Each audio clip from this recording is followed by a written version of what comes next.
جوړه انډیا سه پاکستان ته بانه بله کا او یله کا.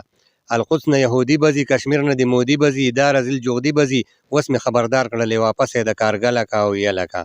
اعوذ بالله من الشیطان الرجیم، بسم الله الرحمن الرحیم. ګل اوریدونکو یو ځل بیا ستاسو مخاطب یم او یو خبره ته په ایډوانس کې کوم چې هر چا خپل خیالي، زه خپل خیالات بیانوم، که سره چا طبیعت مطابق نه نو خفه کېږئ به نه، او نظم راته وایم یو بله مشهوره خبره وه یله کا.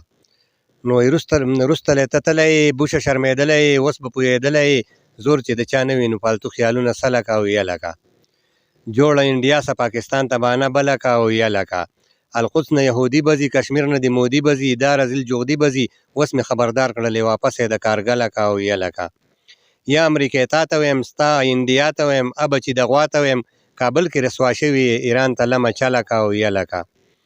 او تاسې ستا به زور سوي، ستا شانې به نور سوي، دې نه بل پیغور سوي، کم په کابل کې نور کافر ځان سره ډاله کا او یله کا.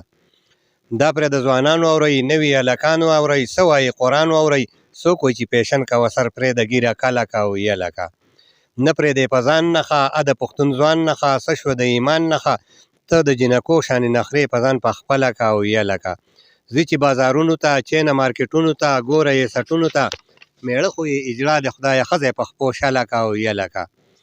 او ځاني چې شي سنګسار دلې، قاتل هم شي په دار دلې، حالات به شي سازګار دلې، او لاس که په میدان کې څوک یو ځل، لاس که په میدان کې کټ څوک دلې د یو غله کا او یله کا. څه چې وایې ښه وایې، وایه چې هر څه وایې، منمه چې ته وایې، خو بس که وفاداره اوس قصه دې مکمله کا او یله کا.